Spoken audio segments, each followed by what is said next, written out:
ইয়া আইয়ুহাল ইনসান, হে মানুষ, হে ইনসান, তোমার কি হয়ে গেল? মা গররাকা বিরব্বিকাল কারীম, তুমি তোমার রবকে কেন ভুলে গেলা বলো তো?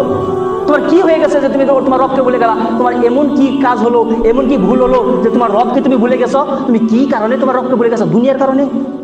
দুনিয়ার কারণে তোমার রবকে ভুলে গেছো, টাকার কারণে তোমার রবকে ভুলে গেছো, নারীর কারণে তোমার রবকে ভুলে গেছো। শোনো, ওমা লাহিয়াতুদ দুনিয়া ইল্লা মাতাউল গুরুর, এই দুনিয়া হচ্ছে ধোঁকার জায়গা। তোমার স্ত্রী তোমাকে ধোঁকা দিবে, তোমার ভাই তোমাকে ধোঁকা দিবে, প্রত্যেকটা জায়গায় দুনিয়াতে শুধুমাত্র ধোঁকা দিবে। তোমার টাকা তোমাকে ধোঁকা দিবে, প্রত্যেকটা বস্তু তোমাকে ধোঁকা দিবে। আমি তোমাকে বলছি, কে বলছে? আল্লাহ বলতেছেন, হে বান্দা, আমি তোমাকে বলতেছি এই দুনিয়া হচ্ছে ধোঁকার জায়গা, আমি দুনিয়া ধোঁকা হিসাবেই সৃষ্টি করেছি। কাজে এখানে তোমাকে ধোঁকা মিলবে, এই ধোঁকা থেকে কে বাঁচতে পারে? এটার জন্যই আমি মৃত্যু এবং জীবনকে সৃষ্টি করেছি। আল্লাযী খলাকাল মাউতা ওয়াল হায়াতা লিয়াবলুয়াকুম আইয়ুকুম আহসানু আমালা। আমি মানুষের মরণ এবং জীবনকে সৃষ্টি করেছি পরীক্ষা নেওয়ার জন্য, কে এই দুনিয়াতে ভালো কাজ করে, কে এই দুনিয়াতে ভালো কাজ করে এটা দেখার জন্য। কাজে এই দুনিয়াতে আমাদেরকে ভালো কাজ করতে হবে।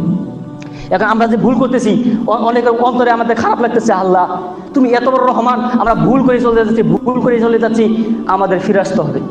তো আল্লাহ, আমি কোন মুখ নিয়ে তোমার কাছে ফিরে যাব? আমি আমার ভাইকে ঠকেছি, আমি জীবনে এক ওয়াক্ত নামাজ পড়ি নাই, আমি এই ভুল করি, আমি অনেক ভুল করছি। আল্লাহ, কোন মুখ নিয়ে তোমার কাছে যাব? আল্লাহ বলছেন, কুল ইয়া ইবাদিয়াল্লাযিনা আশরাফু আলা আনফুসিহিম, হে আমার বান্দা, তুমি ভাবতেছো আমি কোন মুখ নিয়ে আল্লাহর কাছে যাব? আমি জীবনে এত পাপ করতেছি, আর এই মুখ নিয়ে আমি আল্লাহর কাছে কিভাবে দাঁড়াবো? তুমি এই কথা বলতেছো। লা তাকনাতু মির রাহমাতুল্লাহ, আমার রহমত থেকে তোমরা মায়ুস না। তুমি যদি এই জমিন থেকে শুরু করে আকাশ পর্যন্ত পাপ করো, এই মায়ুস না যে ভাইবো না যে আল্লাহ তোমাকে ক্ষমা করবে না, এই কথা তুমি ভাইবো না। লা তাকনাতু মির রাহমাতিল্লাহ, আমার রহমত থেকে মায়ুস না।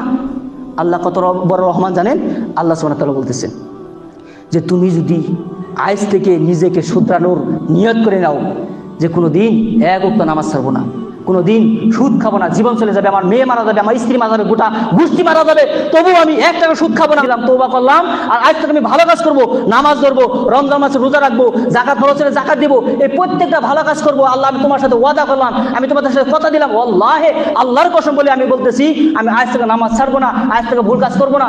এই ওয়াদা যদি করে থাকো, ফাউলাইকা ইউবাদদিলুল্লাহু সাইয়্যাতিহিম হাসানা। বান্দা শুনো, তুমি যদি এত বড় বলিদান দিতে পারো, তুমি যদি এত বড় মানুষ হতে পারো যে তোমার জীবনের সব কিছু সুখ ছেড়ে দিয়ে তুমি আল্লাহর কাছে ফিরে আসতে পারো, তাহলে তোমার আল্লাহ তোমার থেকে বড়। কাজে তোমার জীবনে যত পাপ করেছে আল্লাহ সব পাপ মাফ করে দিবে।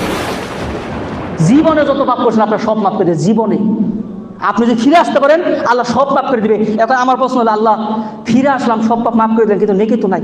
আল্লাহ বলছেন, তোমার রব এর থেকেও বেশি রহমান, তোমার রব এর থেকেও বেশি দয়াবান। তোমার জীবনে শুধুমাত্র পাপ আমি মাফ করব না, তোমার জীবনে যেটি পাপ করেছো সব পাপ আমি নেকিতে পরিণত করে দিব। আল্লাহ কত বড় রহমান হতে পারে, আল্লাহ কত বড় দয়াবান হতে পারে, আমি আপনাকে বুঝাতে পারবো না।